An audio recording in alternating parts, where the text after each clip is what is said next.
friends, and welcome to day 3 of Halloween Streamfest 2015, and today's video is a little different from anything I've done before, so I hope you'll bear with me here. It's sort of an opinion ramble piece, which scares me because voicing your opinion on the internet is kind of a scary thing to do. There are trolls everywhere and just different people who have different perspectives of life than you, and that can't be helped. But before this video starts, I want to reiterate that this is my opinion. I am one person, this is one perspective. It's okay to disagree with me, that's fine. But let's keep it civil. We're all classy adults here. Classy people who say, fuck! So you may remember a few weeks ago I filmed an update video and I kind of touched on why it's important to talk about things that are difficult to talk about, but I didn't really get to address that thought to the extent that I originally wanted to, so this is kind of an expansion of that thought. So we're gonna talk about why horror is important. The genre horror. From a young age, horror has been a big part of my life. I used to love the Goosebumps series, the books, and the TV show. And I love the show Are You Afraid of the Dark? And my favorite part of Girl Scout camping trips was when you gathered around the fire to tell spooky stories. And when I turned 13 and I was able to watch all of those PG-13 horror movies, I rejoiced and I watched them all. And then I didn't sleep for 3 months. And as some of you may know, I got very heavily into Asian horror, specifically in my first year of college. And I've been writing horror short stories and partial novels since the 7th grade, which was just over a decade ago. So I can safely say for a majority of my life, the genre has been a part of my life, and it's been something I love and am passionate about and enjoy. Which means I can also say that my whole life I've gotten questions like, why do you write horror? Or why do you watch that kind of stuff? And I get comments like, horror is trash. Why would you write about such disgusting, awful things? And every comment, every question is voiced with an undertone of, you're evil, or you're an idiot. That last one comes up particularly when people find out that I write. The conversation usually goes a little something like this. Oh, you like to write? What kind of things do you like to write? Short stories, mostly horror. Oh!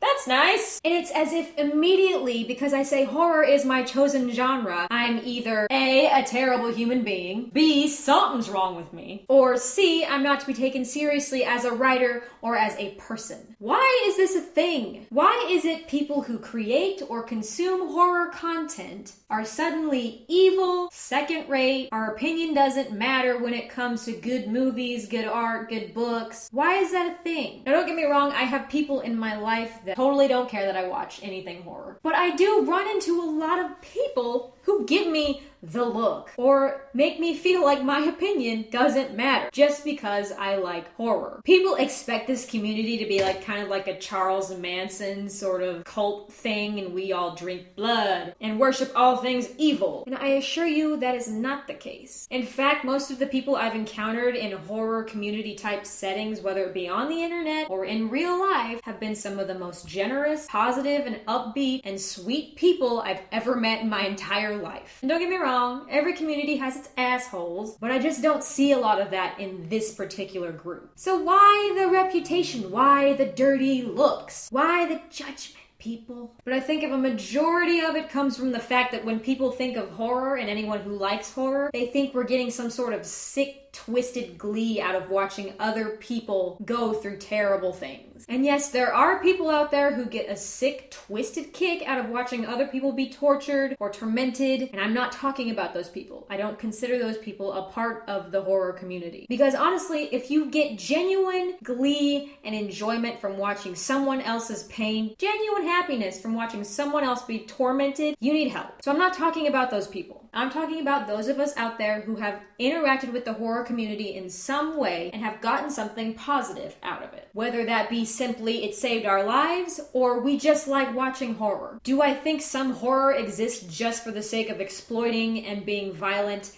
and disgusting? Yes, but that's not really the kind of horror I'm into, and I'm not really talking about that kind of horror either. If you like that kind of stuff, you're allowed to. People find value and meaning in different things. Like, I find value in some horror. You might find value in underwater basket weaving, or biking, or romantic comedies. I think horror speaks to a lot of people that don't necessarily feel like they have a voice. And that includes people that don't like being scared including me. I think the reason behind that is that horror addresses our deepest and darkest fears and anxieties and external epidemics and tragedies and deals with these things on a level that we can fathom. Because when you're in a depression or you're having anxiety or there's a school shooting or something horrible happens in the world, sometimes it feels really overwhelming and it feels like it's really hard to deal with. Everybody deals with something. Every society has its problems. And horror manifests those fears and those awful things into something corporeal, something solid. For example, the fear of death constantly stalking you and being around you in the form of a slasher movie. Or fear of being alone and being isolated, manifested in abandoned places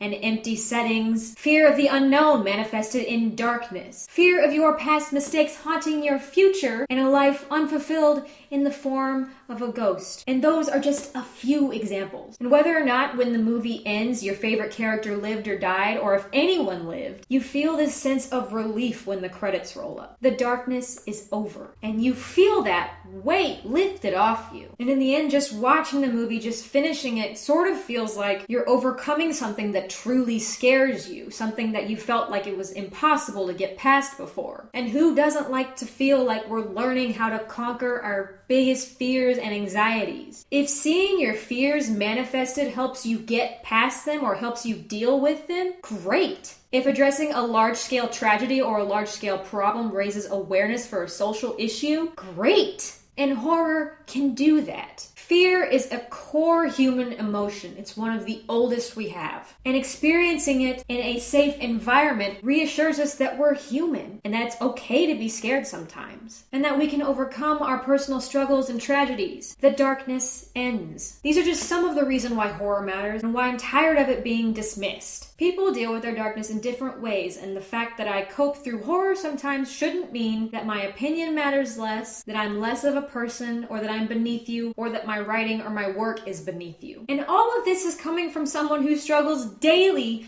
with depression and anxiety. I have to keep my light and dark in check, but I recognize when something helps me. And horror helps me. Should we constantly focus on the negative and all the horrible things that happen in this world? Why would you? That's horrible. There are good things that happen in this world too. But does it need to be addressed? Yeah, absolutely it does. Ignoring the bad things, tragedy, personal demons, monsters, phobias, doesn't make any of it go away. And ignoring it certainly doesn't make it better. I recently read a comic book called Witches, and I was reading through some of the supplemental material in the back, and the writer of these comics, Scott Snyder, was talking about what horror means to him, and he summed it up perfectly, so I'm just going to read a quote from that for you. At the end of the day, I guess I love horror because at its best, horror scares me into not being, well, so damn scared. So that's the end of this little ramble. I'm sorry if it was kind of scatterbrained. I just kind of word vomited everywhere. So now, for all of you out there who are listening, I have a question for you. Why do you love horror?